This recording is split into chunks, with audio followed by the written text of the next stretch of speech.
Hi all my Annabelle friends, it's me, Hilary. Today I thought we would play with some Play-Doh.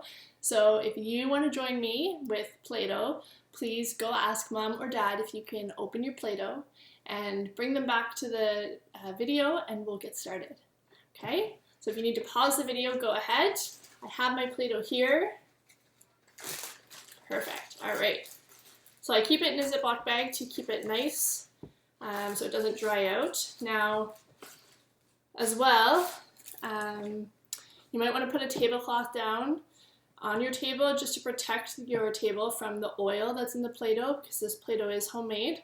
Also, I've washed my hands so that nothing on my hands will get into the Play-Doh, and I'm going to wash my hands after to get rid of any of the oil that's left on my hands. Now, mums and dads, if your Play-Doh is nice and moist and it doesn't really crack when you play with it, that's great. If your Play-Doh is kind of like this one, my blue Play-Doh, you can see it kind of cracks a bit. So the best thing to do to keep your Play-Doh from aging or to drying out is when you're finished with the Play-Doh, put just a couple drops of oil, so vegetable oil, canola oil, cooking oil, whatever you have, onto your Play-Doh. So I've just poured a little bit in the cap of my oil bottle here, and I'm just going to pour that in, smush it around, and that's going to keep your Play-Doh lasting longer and not drying out. Play-Doh is also a really good sensory activity. So if you've noticed your child when they play with Play-Doh, if they're just kind of squeezing it and not really building anything with it, it's because they're paying attention to the sensory. So a good way to kind of get into your child's mind is take some Play-Doh in your hands, close your eyes, take a deep breath, and I just want you to feel the Play-Doh in your hand. So what's the temperature? Is it cold? Is it warm because it's being played with? Okay, is it, when you squish it, is it soft and doughy? Is it kind of sticky? Is it sticking to your hands when you squish it? Or is it a little dry, a little bit crusty? Okay, I just want you to squeeze the Play-Doh and feel it squish between your fingers, how it feels in your hands. Now, all of that sensory information is what your child is feeling. So if they're just squishing it and not really building anything with it, not doing anything with it besides holding it in their hands, that's totally okay. As adults, we've kind of learned to block that sensory information. So for an example, if you have a headache, but you need to make dinner and you're helping with homework, that's kind of training your brain to block out that pain of the headache. Whereas children haven't learned to block out that sensory information. So when they touch Play-Doh, they really feel the Play-Doh in their hands. And that's totally okay. But I thought I'd make a video today for you guys just for some ideas that you can do with Play-Doh. So now, if you can see, I've worked that oil into my blue Play-Doh, and when I squish it, it's staying together a bit better. So that'll be better to play with. Okay, so of course you can squish it with your hand, make pancakes. You can take a piece, roll it into a ball. You can take another piece, roll it like this to make a worm or a snake, like that. But I thought if you don't have Play-Doh toys at home, sometimes you don't know what to do with Play-Doh. So I've gathered some things from my kitchen and around my home that you also might have as well, just to bring and play with the Play-Doh. So for example, I have a potato masher here. This can be used to squish the Play-Doh and make different patterns. For example, you can pretend to eat Play-Doh waffles. Nom, nom, nom, nom, nom. You could also use thing, like look for something that has a pattern. So for example, this oven mitt here, you can see has a nifty pattern on the back. So I can use that, press it into the Play-Doh. Whoops, didn't really work. Press it into the Play-Doh to make a pattern like that. And then I have a plastic jar here that you can use to roll out the Play-Doh, or you can use the opening of the jar as a cookie cutter.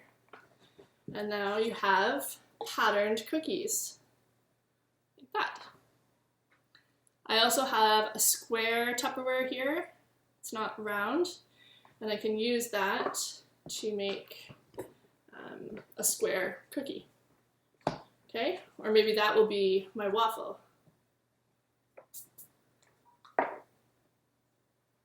There we go. Okay, so just different things from around your kitchen. You can also use, a glue stick, or again, that bottle to roll out your Play-Doh. I also have a bottle here that you can see is ribbed, and it has some different grooves in it, some different lines that could make a cool pattern on the Play-Doh. So just roll that over. You can see, I don't know if you can see from the light, there we go. It's got some neat lines on it. Okay, I also have a fork and a spoon. If you have a children's fork that's plastic, that's a better choice than the metal adult forks. So you can use that to make different lines on your Play-Doh, different prints. You could use it to stick into the Play-Doh to make holes. Maybe you're planting a garden. Okay, I'll just show you what that made. There you go. All right. Now I also have, I've gathered up a car and some animals. You could use a baby as well if you have a baby doll. And I'm just gonna flatten this out. There we go, and I'll show you what I have. So I have a lion. So when he walks in the Play-Doh, it's gonna make different footprints. You can do the same with the baby doll. I also have a car here. We can make tracks. Just be careful with the car because the Play-Doh can get stuck in the axle and that can prevent the wheels from spinning. So I'm just gonna go gentle with my car, drive it over the Play-Doh, and that's made some tracks. So when we read the Snowy Day book, there's a little boy who is making tracks in the snow with his footprints and with a stick. So that could be a good book to read, even though it's not winter anymore, to talk about tracks in the snow or in the Play-Doh. I also have some letters here. So if you have magnet letters or magnet shapes, you can use those, press them into the Play-Doh, gently pick them back up, and now you can make prints. So that's kind of all about printing in Play-Doh. I thought also what we could do would be to make a face. So you can use just Play-Doh and just make a face here, but I also have a bowl that you can use. So let's see, we'll use this to make one blue eye, and maybe we'll use this pink one to make a pink eye. I'm gonna make a monster. That's why he has two different colored eyes. So if you want to make a monster too, that's cool. So I'm gonna use my bottle to make my cookie or my eye. And then I'm gonna use, maybe I'll use the potato masher to make a print on this eye. And then I'm gonna stick that onto the bowl.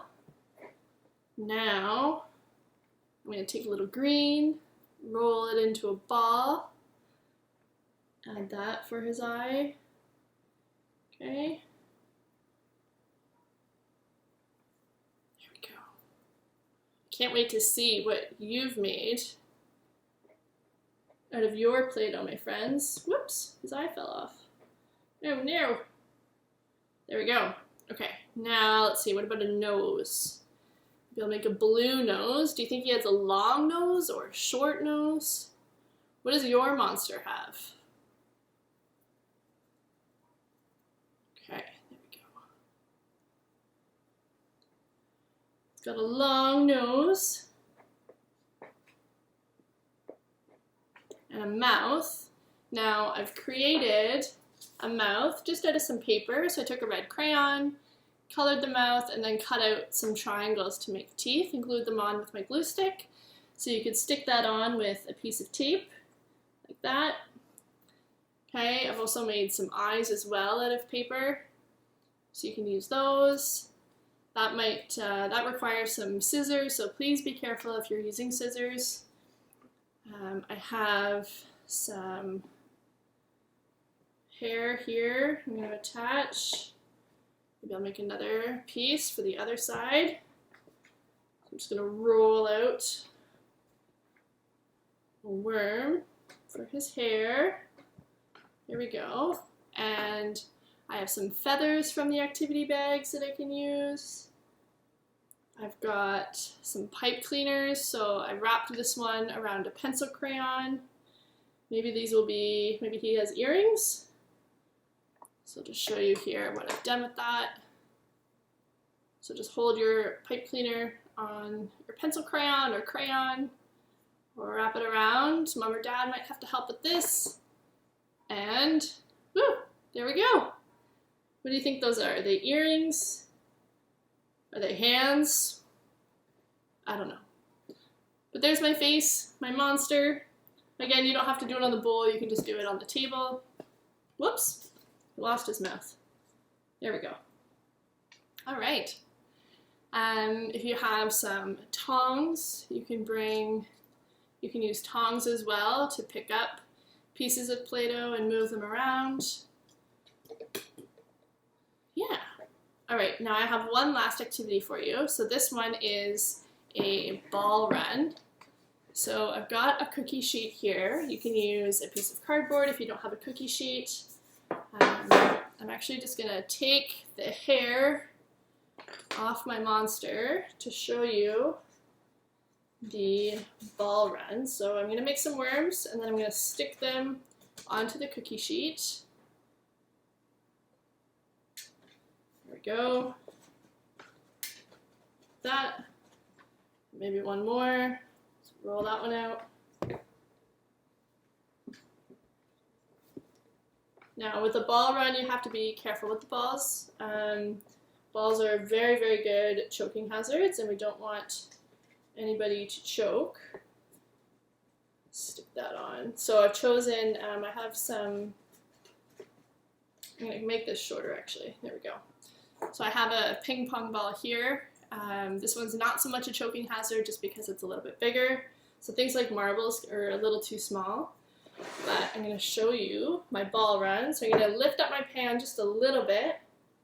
And then, woo! It worked! Awesome.